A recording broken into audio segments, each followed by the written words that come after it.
बातें तो महाराज जी ने बहुत अच्छी बताई और आपके समझ में भी आई। मुझे तो बस एक निवेदन है इसलिए बोल रहा हूँ, बाकी बोलने के लिए कुछ शब्द ही नहीं है। स्मरणीय जो इनका संकल्प है बहुत उत्तम है।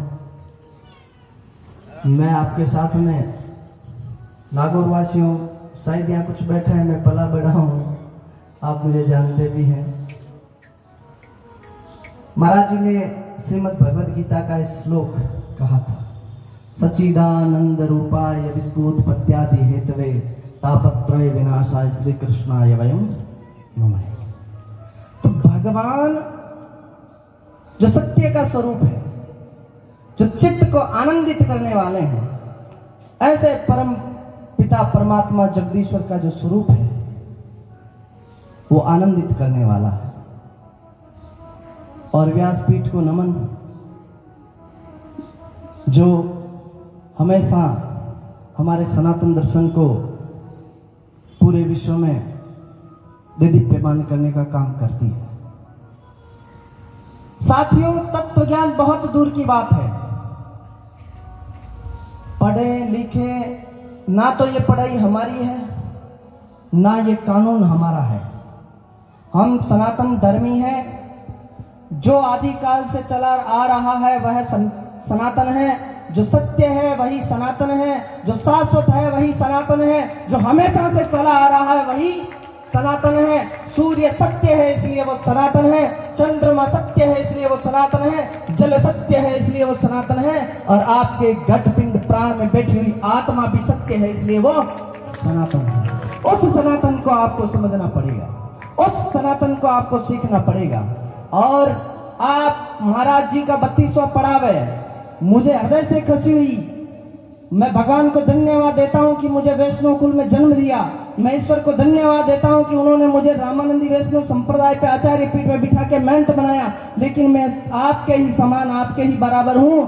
हमें अब ईमानदारी और निष्ठा के साथ में इस सनातन नाम को देख लेना चाहिए, इसको समझ लेना चाहिए। और ऐसी यात्राएं महाराज जी, आप सबको स्वामी लक्ष्मी नारायण दास बनना पड़ेगा, आपको संतोष सागर जी बनना पड़ेगा। आपके घटपिंड प्राण में आपको कृष्ण, राम, गोविंद, नारायण और शिव और शक्ति को आत्मसात करना पड़ेगा। हम पूजते उनको है जिनके अंदर शक्ति होती है। पूजा हमेशा किसकी होती है?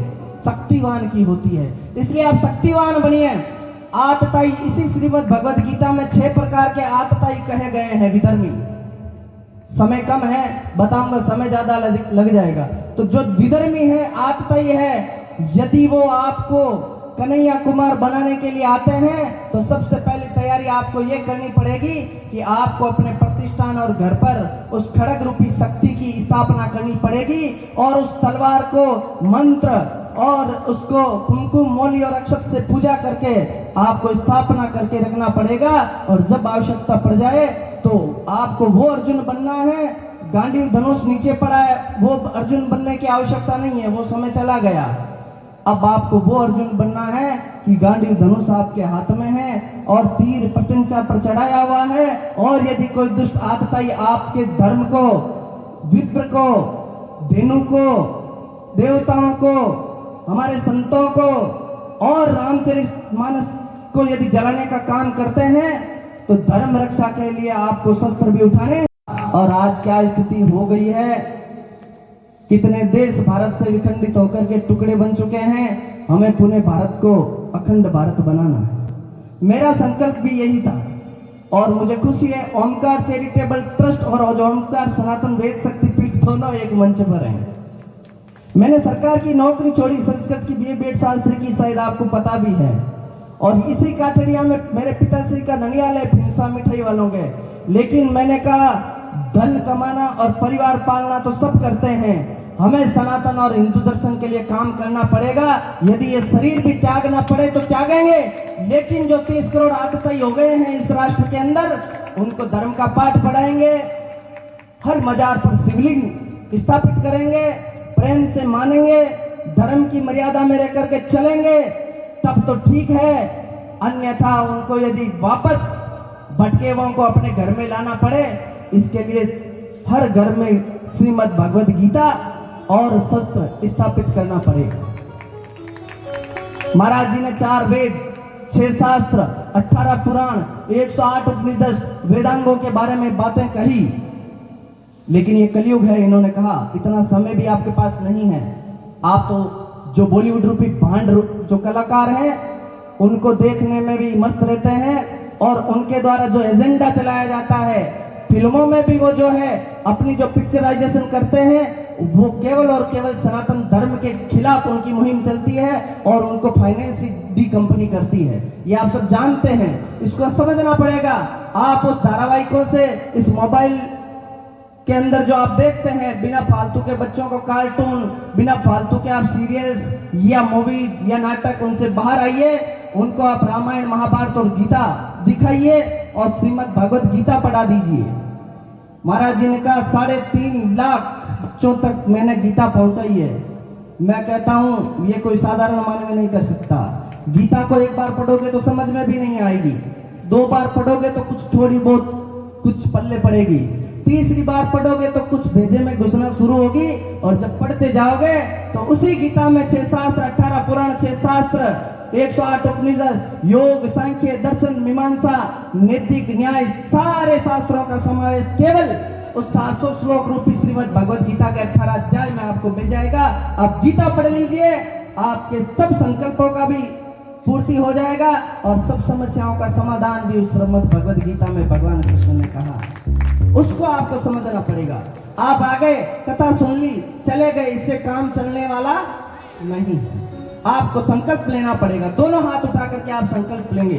उठाइए दोनों हाथ, संकल्प की मुट्ठी खींचिए और संकल्प लीजिए कि आज मैं नगर सेठ बंसीवाला के इस प्रांगण में संकल्प लेता हूं, संकल्प लेती हूं कि हम पूरी निष्ठा से श्रीमद् भगवद गीता को पढ़ेंगे, अपने बच्चों को पढ़ाएंगे और अपने घर में एक एक हथियार शस्त्र स्वरूप में स्थापित करेंगे।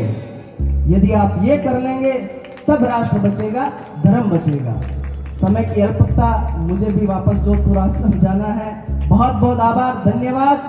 बोलिए नगर सेठ बंसीवाले की, ठाकुर जी महाराज की, सच्चिदानंद भगवान की, विष्णु भगवान की, सत्य सनातन धर्म की। जय श्री राम, जय श्री राम। आवाज जोर से आनी चाहिए। जय श्री राम, जय श्री राम, जय जय श्री राम। धन्यवाद। जय हिंद, जय भारत, जय सनातन। नमन पूज्य महाराज जी को